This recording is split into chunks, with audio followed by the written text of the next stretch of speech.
Why is the European Union so heavily invested in Israeli-Palestinian relations? Why are the EU's self-proclaimed values habitually the first casualty of its Middle East policies?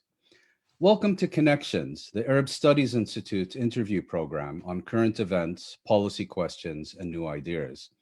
I'm Mouin Rabbani, and for this episode, we're delighted to be speaking with Anders Persson and Diana Buttu. Anders Persson is a specialist and scholar of the role of the European Union in the Israeli-Palestinian conflict. He has written 3 books on this topic, of which the latest is EU Diplomacy and the Israeli-Arab Conflict, 1967 to 2019. Diana Buttu is a Haifa-based lawyer and analyst. She was previously a legal advisor to the PLO's Negotiations Affairs Department and is a frequent media commentator. Anders Persson and Diana Buttu, it's a real pleasure to have you on the program. Anders, if I can start with you, why does the EU consider the Israeli-Palestinian conflict, to cite one of your chapter titles, more important than other conflicts? Well, thanks first of all, Mouin, for having both of us here, and thanks for inviting us to the show. There are 4 reasons for that, which I outline in my book. And the first is that this conflict was key to foster integration within the European Union itself and to create its foreign policy 50 years ago. In the late 1960s, there was no common European foreign policy. But a lot of people pushed for that and wanted to have that, people from the right, from the left, and liberals in between. And then the war in June 1967 happened, and people saw that as a marvelous opportunity. That was the word or the phrase used in the European Parliament. And a lot of parliamentarians said that this is the time for Europe to use this conflict and the crisis to create a common foreign policy, to unite around this issue. So, the conflict was used to create unity in the Union. And there was also a simultaneous belief that the Europeans could help the conflict to reach peace. So this role that the Europeans have, sort of a special and unique and moral role to play, has always been there. Sometimes a bit condescending and sometimes a bit naive, but it has always been there. So the first reason was it's key to its internal development. Then it was also based on strategic factors. After the war in 1967, the European Union, keep in mind, was only Western Europe. East Europe was under communist rule. But West Europe depended for around 80% of its oil consumptions on the OPEC countries, around 50% of its total supply of power. So this was, of course, a major strategic incentive to get involved. Now, this became an acute matter after the next war in 1973, when the price of oil went up 4 times.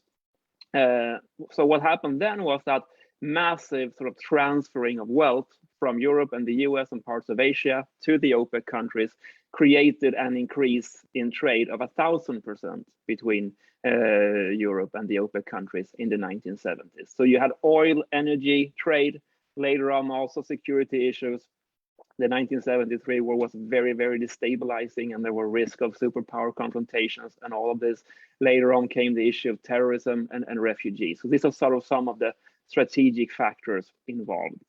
The third reason was that this conflict has always had sort of a unique place in the EU's declarations. It often came up first in foreign policy declarations. It came up first when the EU spoke at the UN and in other forums. And 20 years ago, after the Second Iraq War, the EU security strategy outlined Israel-Palestine as the key for dealing with other issues in the Middle East, sort of the key to peace in the whole region.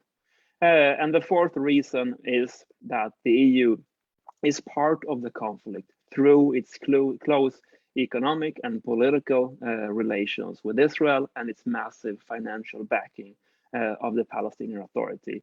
And that is where it's probably more a part of the conflict now than ever before. So these are sort of the 4 reasons why it sees this conflict as more important than other conflicts. Thank you. And Deanna, turning to you, why, in your view, have both Israel and the Palestinians viewed the European Union as a more important partner than most other members of the international community? I think there's a few reasons, Ryan. First, I want to thank you for inviting me, and I really am delighted to be sharing this platform with Anders. I've really enjoyed reading your book. Thank you. I think, Ryan, there's a couple of reasons for this. On the Palestinian side, I think there's been a long thinking that there needs to be Western acceptance, particularly on the project of independent statehood. And we see this because when it comes to other countries around the world, there is a great deal of support, but we haven't seen that wholehearted support coming from Europe. So in a way, it was somewhat the last frontier. It's the frontier of legitimacy. It's the frontier of the key to the rest of the world, etc. I think there's also another reason, though, which is it's rumored, I'm not sure if it was ever said, but this was the rumor that was going around in the early to mid 2000s that Ariel Sharon once turned to the Europeans and said to the Europeans, "You are payers, you're not players." Now, I don't know if that sentiment was actually uttered, but the feeling has been there, which is for the Israelis, one of the reasons that they look to the European Union is because they have alleviated the burden of the occupation. We've gotten to a point now where we see that the Palestinian Authority the leaders of the Palestinian Authority fly all around the world and have meetings with various officials around the world, all to collect money for the Palestinian Authority, which is in effect taking away the responsibility that Israel's the occupier has. It's the Palestinian Authority that's collecting money for schools, for hospitals, for roads, schools, hospitals, and roads that Israel should be providing, given that it is the occupier. So I think it's the combination of these two things, the idea that it's the last frontier, as well as the status of the Europeans being the largest or among the largest donors, they're not the largest, but among the largest donors to the Palestinian Authority, that has led to such a focus on them. And of course, this comes to the detriment of other countries as well. It's always been perplexing why this has been the focus rather than focusing on some of these emerging markets, emerging countries, et cetera, rather than simply the Europeans.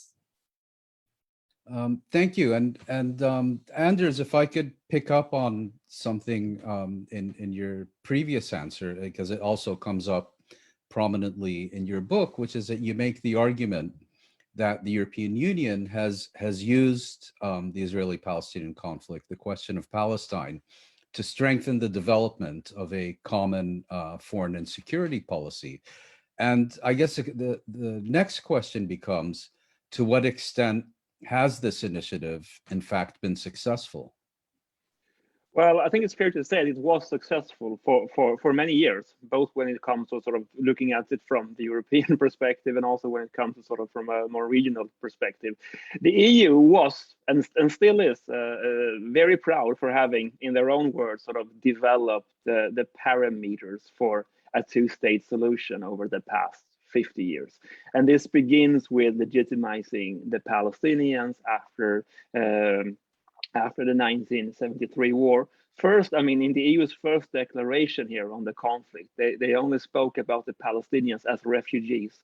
Then came the term Palestinians, legitimate right of the Palestinians as a people, the Palestinians as a people with a right to a homeland, with a right to self-determination. This is sort of the 1970s, you know, and both the Israelis and the Americans were furious at these declarations. And later on, they adopted many of them themselves. So this is sort of what I mean when I talk about normative power. This continued in the 1980s when the EU legitimized the two key principles of Oslo, which were mutual recognition and land for peace. So that was the 80s, and then in the 1990s came the whole issue of a Palestinian state. and in the first decade of the 2000s, Jerusalem as the capital of the Palestinian state. And then we had the differentiation policy in 2000 in the last decade. It looked quite powerful when it came. So if I can just interrupt yeah. you, Anders. So if I understand you correctly, you're also saying that it was more or less the European Union which put these issues on the international agenda and pushed for their adoption by the international community. Do I understand that correctly? Yeah, I mean, of course, other actors contributed too, but I think it's fair to say that the Europeans did this more consistently and more thoroughly than others, especially when we sort of look at Western actors. So the Americans often were, 2 steps behind and criticized the EU and then adopted many of these ideas themselves. The point is that this has completely stopped. So nowadays, the Europeans are not able, for the past 5 years, they have not been able to put out a single common statement by their foreign ministers for the past 5 years. So this whole normative role that the EU has played for decades has completely stopped. And we see that many of these sort of phrases have been replaced now. We see that, say, on the right, we see the formula, which is the peace for peace, which is the formula of Trump and Netanyahu, which of course is very different from the land for peace formula. And among the Palestinians and their allies, we see very powerful terms like apartheid, settler colonialism, and a whole new vocabulary of concepts becoming more and more mainstream. And the point here is that the EU is complete, or more or less, I would say, completely absent from these kind of discussions. So the normative issue is I think, is a big part of all the declaration. I mean, 50 years of declarations. Then we also have, of course, the whole institution building project, which also looked in the beginning quite good. The EU was, key to setting up the Palestinian Authority after Oslo, provided around 50% of all the aid coming in, and it was. It was a success story. I mean, more or less. Of course, state building is a very violent, very difficult process. But I mean, when I did my PhD 15 years ago, all the international actors were the UN, the World Bank, the IMF were clear that the Palestinian institutions performed above the threshold for what was expected of a state. So there was a kind of momentum then 10 years ago, which died when Obama refused to recognize a Palestinian state. That's exactly 10 years ago this year. So that's also a big thing. And of course, this whole institution building project looks very, very different today, with a sort of the spectacular decline in democracy and the rise of authoritarian governance in the region. Not just we see a spectacular collapse in Gaza most of all, but in the West Bank too, and also a major decline in liberal democracy in Israel. And these, of course, are global trends. We see the same in the EU.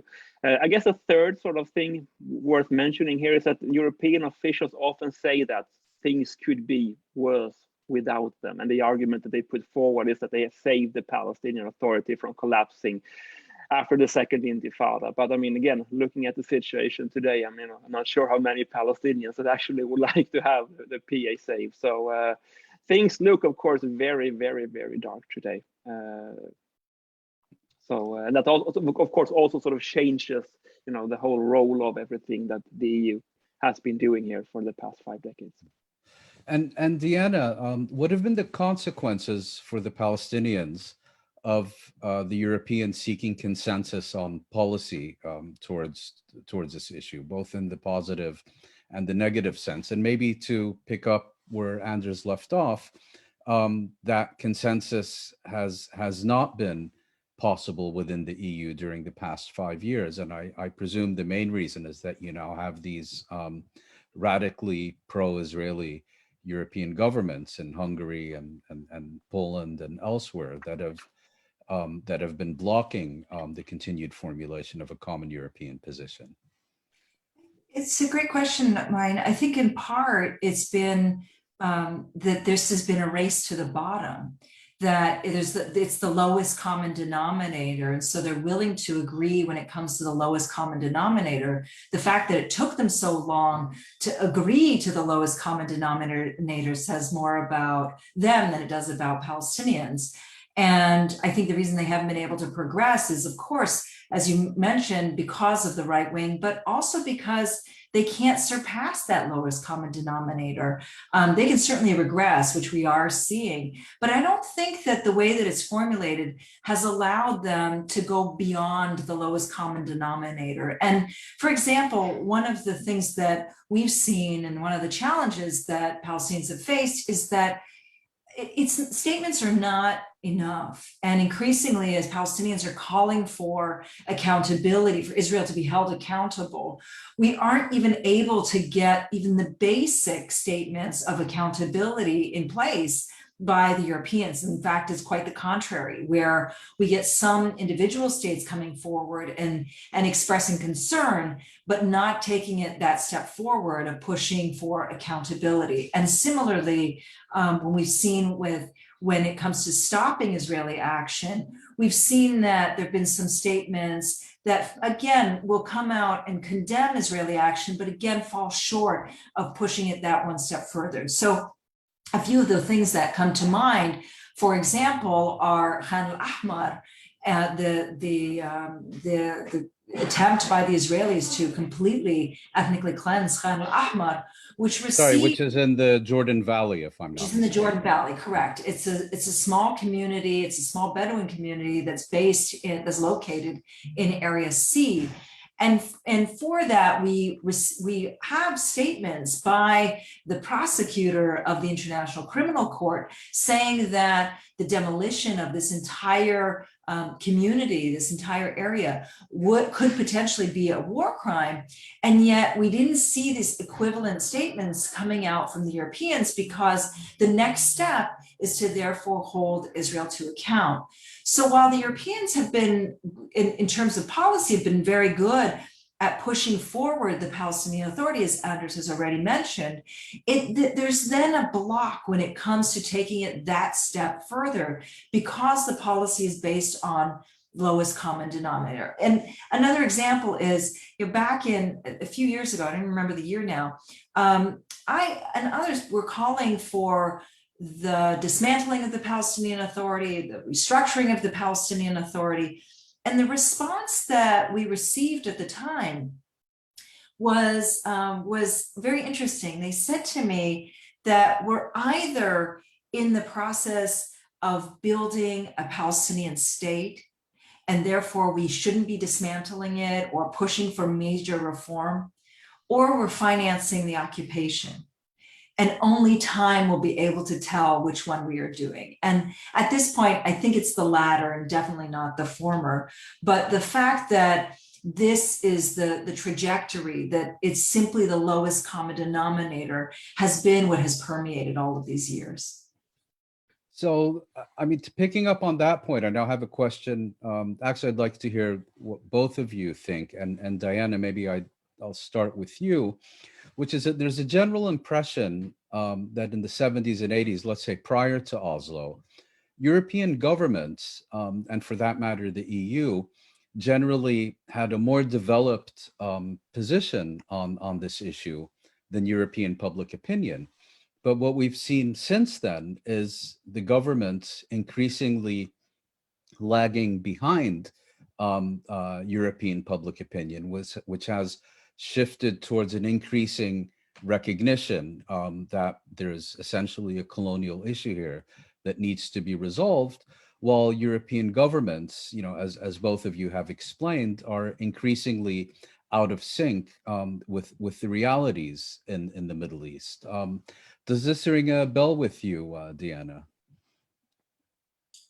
Most definitely, yes. Especially now when we see that there are protests happening throughout virtually every European capital in regard to Israel's latest attack on the Gaza Strip in May of 2021, and previous attacks, where we see that there is a push by grassroots to hold Israel to account, to be pushing for BDS, to be much more vocal, and and to demand better policy, we're actually interestingly seeing that the governments are shifting the other way. And most specifically, as we've been seeing just over the course of the past few weeks with the assassination of Palestinian Authority critic Nizar Banat and the protests that have erupted, that the only pushback that we've seen from European governments is for them to say that they're not actually funding those armed elements of the Palestinian Authority that may have been responsible for Nizar Banat's killing, but instead they're simply trying to support the Palestinian police. So again, you see this pushback where the publics are definitely much more vocal in their support for Palestinian freedom, for Palestinian rights, for an end to Israeli apartheid, and governments even hesitating using the A word.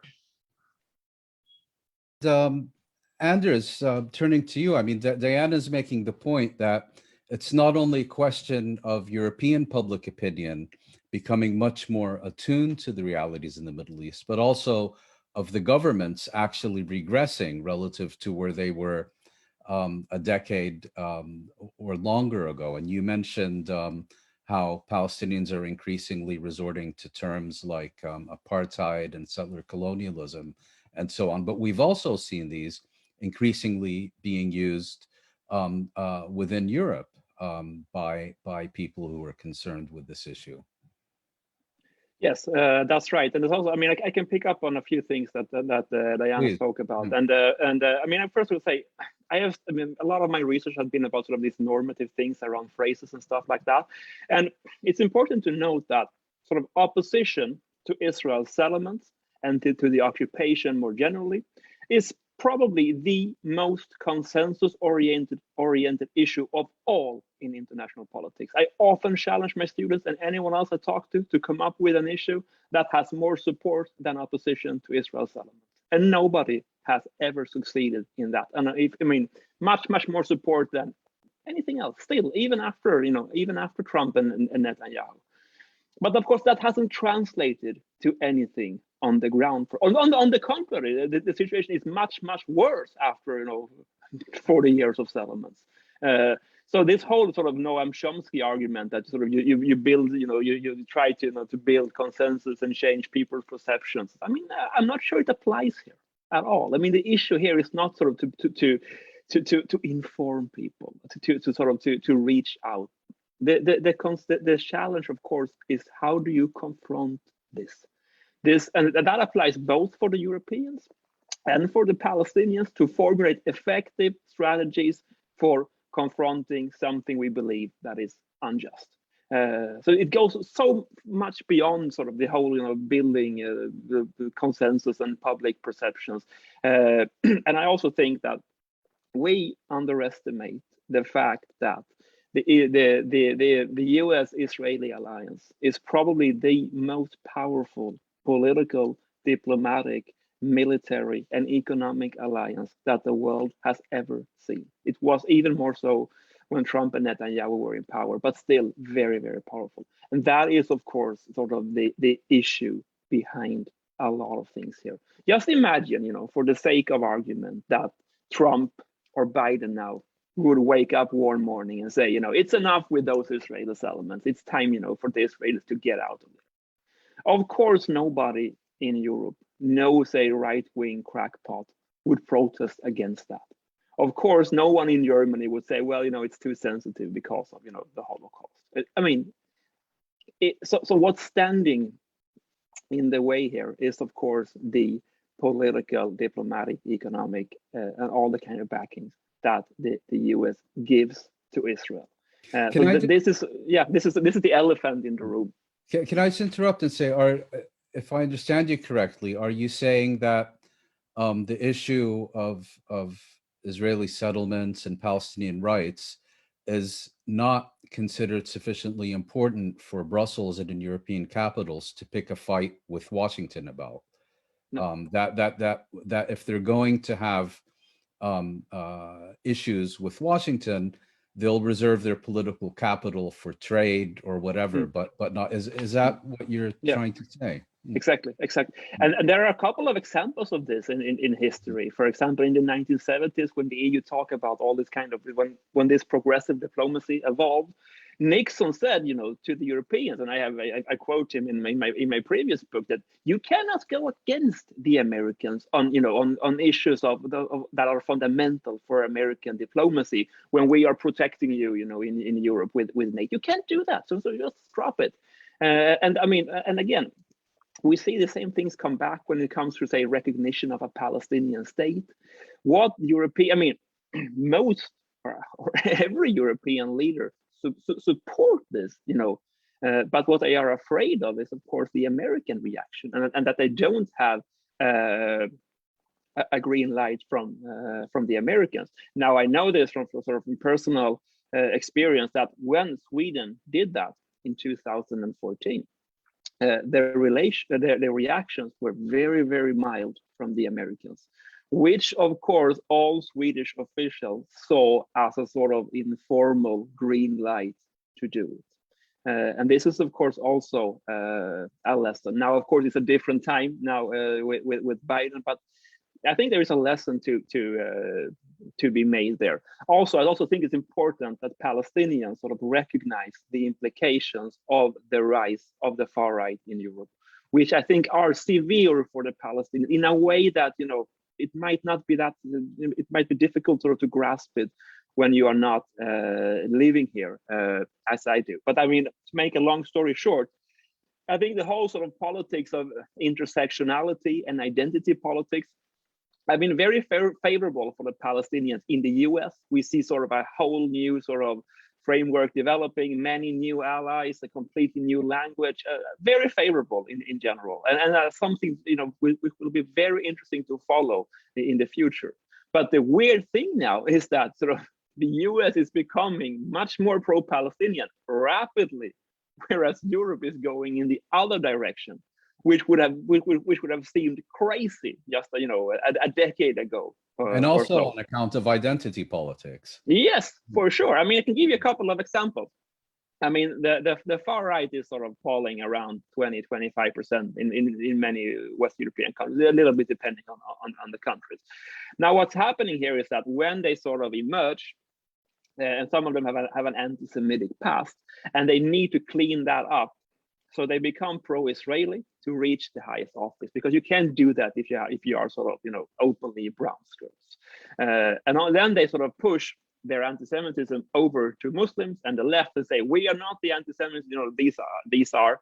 And then they also see Israel as a model, both when it comes to, say, sort of ethnic, an ethnic-based state, and also they mean, when some people here see pictures, say, from the West Bank or from East Jerusalem, when they see the Israeli occupation forces suppress Palestinian demonstrations, some people here view that favorably and say, this is exactly what we should do in our suburbs. The Israelis are the only ones who are tough enough, to go in with guns and just shoot all the troublemakers. And I mean, I say that with a full respect for what the Palestinians are enduring, but I think it's important that that this is the reality that some people that they how they see it, and also of course being pro-Israeli is for some of these parties a key also to have good relations with the US, especially when Trump was president. So this is some of I think this is some of the implications of these new developments. And turning maybe to another aspect of that, as Diana was saying during the previous part of the discussion, the EU stands accused of having become the chief financier of the occupation, and also of being complicit not only in Israeli crimes against the Palestinian people, but also sharing responsibility for the development of the Palestinian Authority into a police state. Diana, how do you? You spoke about this briefly, but I'd like to hear more about how you view the question of European Union complicity in this issue? It's been quite complicit, and this isn't just recent in terms of the assassination of Nizar Banat, but has been going on for many years. Mahmoud Abbas was elected in 2005 for what was supposed to be a 4-year term ending in 2009.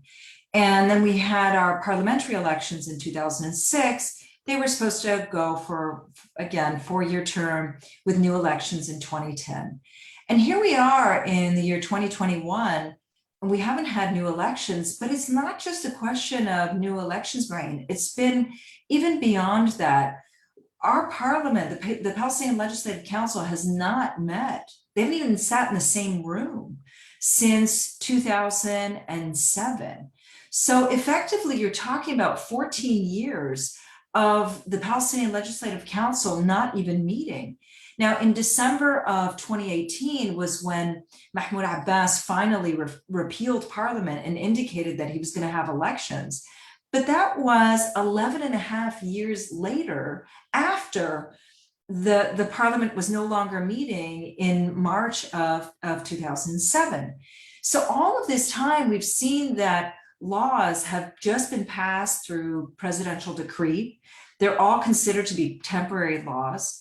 And what's really fascinating is that we've seen that double the number of laws have been passed from the period of 2006 to the period of 2016 than were passed during the period of 1996 to 2006. And yet 1996 to 2006 is when we had a parliament, and 2006 to 2016 is when we only had everything by presidential decree. In fact, it's double the number that have been passed. And throughout this entire period, all we've heard is support for elections, wanting to see elections, but they've been very silent when it comes to things like the Palestinian Authority's increasing control over all of the security services, the repressive crackdowns that have been happening for many years, the fact that we've seen crackdowns against independent media in the West Bank by Mahmoud Abbas. We've seen that there have been a number of websites that have been blacklisted in the West Bank. We've seen the control that Mahmoud Abbas has taken, exerted over NGOs. And lastly, we've seen the effective control that he has over the judiciary. So on all levels, whether it's the judiciary, the security services, the NGOs, or the media, this has not just happened overnight. It's been a long-standing process. And throughout this, the Europeans have I might be incorrect, but I do recall one démarche that they issued against Mahmoud Abbas regarding the judiciary, but for the most part have effectively remained silent. And the message that this is sent is that they can do both things at the same time. They can give money to Palestinian NGOs to focus on human rights and rule of law and all of those wonderful code phrases, but at the same time then giving money to the Palestinian Authority to continue its repressive acts against people who are dissenting against its rules. So it's been playing this dual role for quite some time. And on the issue of the United States, and I agree with Anders, I think it is the big elephant in the room. I think we also should not discount the role that these countries themselves have and the limiting effect that they themselves have made. For example, even without the United States, I do think that Germany would still take a very strong stance when it comes to certain issues regarding Palestine. Yes, they're opposed to the occupation. Yes, they're opposed to settlements, but they're not willing to translate those yeses into actual action that will lead to liberation. And Anders, turning to you, I mean, we've just heard Diana explain how the EU is, in her view, complicit in Palestinian Authority repression. But if I were to ask you how you see the EU, or if and how you see the EU complicit in the Israeli occupation that it says it opposes and wants to see end, and maybe this brings into the discussion the whole issue of differentiation, settlement products, and so on? Well, first of all, I think that Diana is absolutely correct in her analysis, and that's what we are seeing now is that the EU is more. I mean, it's nobody can no longer sort of argue that the EU is, not maintaining and upholding the occupation and the whole Oslo structure, which is so powerful and it's so difficult to look beyond it. So there's no doubt that this is exactly what is going on. And I think it's fair to say that what we are seeing now increasingly is that we are not just sort of paying for, the PA and enabling them to abuse the Palestinians, but I think this is also sort of seen more and more as sort of paying for European security. I think there's a big fear of what will happen if the PA collapses and if the Hamas regime in Gaza collapses, because one of the big lessons for Europe has been that sort of we have underestimated the cost of collapsed governance structures in Syria, in Iraq, in Yemen, in Libya, perhaps now in Lebanon as well. And so in light of all of this and the refugee flows, which have sort of transformed Europe, led to contribute to the rise of the far right, I think nobody would like to see the collapse of the PA and the Hamas regime in Gaza. So this, I think, is the background to sort of why this is being maintained. Also, sort of as I alluded to earlier, if we go back 15 years to 2006, when we had the last Palestinian round of elections, back then, the Palestinians were considered to be among, and this sounds crazy, but among the most freest and democratic of all societies in the Middle East. Now, there are tons of methodological issues sort of measuring democracy, either in an occupied society as the Palestinians are, or in occupying societies like Israel. But still, that they were ranked very high by Freedom House and by others. And I mean, it was very impressive to have a free and fair election in 2006, resulting in the win of an opposition party. Now the Fatah never accepted that, but still, it was 5 years before the Arab Spring, and now we see a spectacular decline in democracy. Gaza is sort of one of the most authoritarian societies on the earth. It's democracy is wrong to even use the term, but it's in free fall in the West Bank, very rapid autocratization, and also in Israel, a spectacular decline in democracy there as well during the 10 years and even more 12 years of Benjamin Netanyahu. So this, I think, is important to mention. And I mean, there are even stories now in the press that the Americans and Europeans are preparing to run Fayyad again. And let's not forget that, if my memory is correct, he got 2% of the votes in the previous election, 2006. So that, I mean, it's also part of this. So it is a very, very difficult time for European involvement here, no doubt.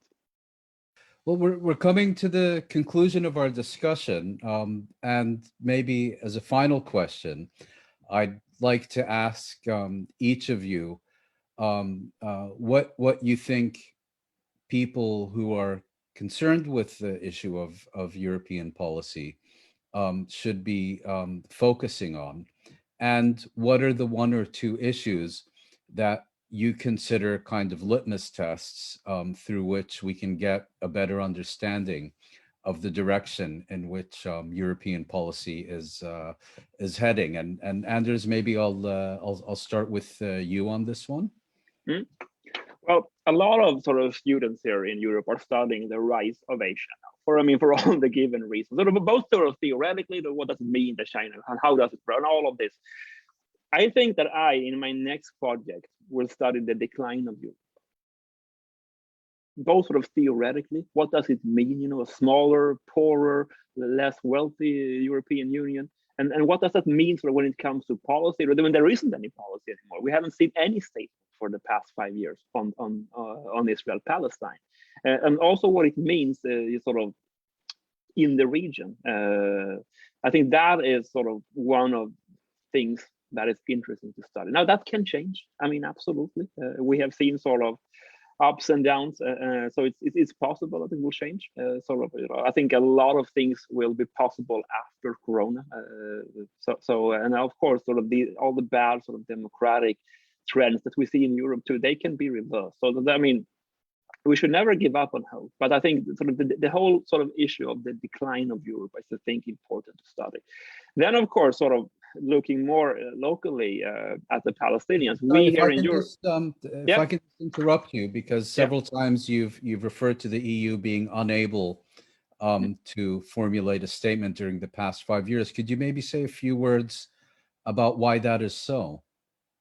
Yeah, it's primarily because of the rise of the far right, both among parties and also some governments. I'm thinking in particularly of Hungary and Poland and some other countries in Eastern, Central, and Southern Europe. Now, some of these countries are very closely allied with Israel, especially under Netanyahu. A little bit unclear how they will view Bennett, but Israel's alliance with these countries was considered to be one of the most important strategic alliances that Israel had, just because it could completely kill all EU initiatives. Now it remains to be seen if this can be maintained. Maybe I think the Palestinians have better hopes with, say, Biden and Bennett than with Trump and Netanyahu. So it's absolutely, I think, possible to reverse that. And also the whole, the EU's whole differentiation strategy is about focusing on, say, 1%, so the economy of the occupation, the settlements.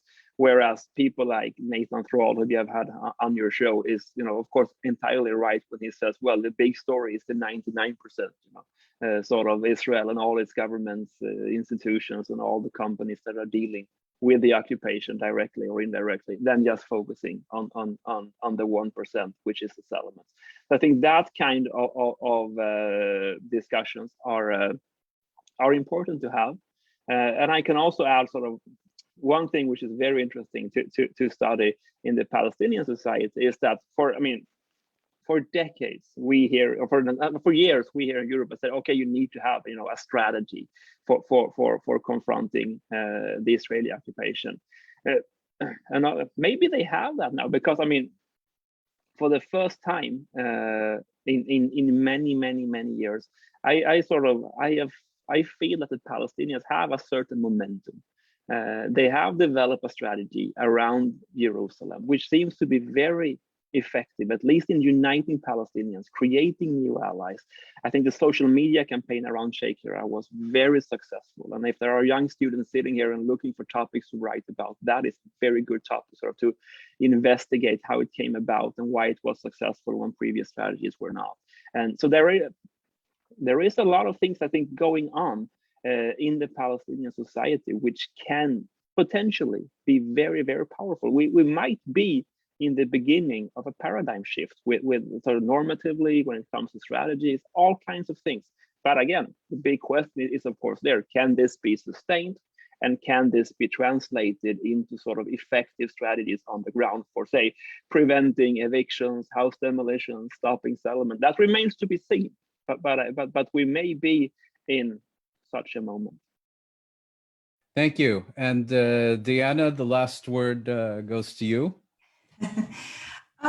In terms of things that I'm going to be looking at, it's for actual actions. Now, I do look forward to reading Anders' book about the decline of Europe. But I'm going to be looking for things that show some level of action and not simply stick to the statements that have been formulated. For example, we've yet to see any coherent policy when it comes to reconstruction of Gaza after all of these attempts, or all these attempts by Israel to flatten Gaza. We have yet to see that there's been any coherent policy when it comes to actually taking action against the settlements, actually stopping demolitions. Again, these are all things that we've been hearing statements, but there hasn't really been anything that's transformed it into concrete action, including when the demolitions affect European taxpayers, such as when when structures, when Israel demolishes structures that are funded by the Europeans. So for me, it's going to be, I'm going to be looking more towards what is the action, the concrete action, if any, that is being taken. Another thing that's of deep concern to me is this attempt to rehabilitate Naftali Bennett, Israel's new prime minister. Because Benjamin Netanyahu was such a person who had been so loathed by so many people and had been so embraced by the Americans, I'm afraid of the knee-jerk reaction to somehow embrace Naftali Bennett, particularly given the fact that he's an open racist, has indicated just how much disdain he has for Palestinians, including saying things like he's killed Arabs in the past and sees no problem with it. People in his coalition have also bragged about the number of Palestinians that they've killed. They've bragged about actions that they've taken. They've bragged about their anti-Palestinian racism. And so I'm very deeply concerned with the idea that somehow he's going to be embraced simply because of the fact that he is not Benjamin Netanyahu. So I think our eyes should not just be on what they're doing when it comes to the Palestinian Authority, but how it is that the Europeans continue to embrace Israel and to continue to give Israel a pass. Thank you. And on that note, I'd like to conclude by thanking both of you, Anders Persson and Diana Buttu, for sharing your insights with us on Connections. Thank you very much. Thank you. Thank you both. Thank you.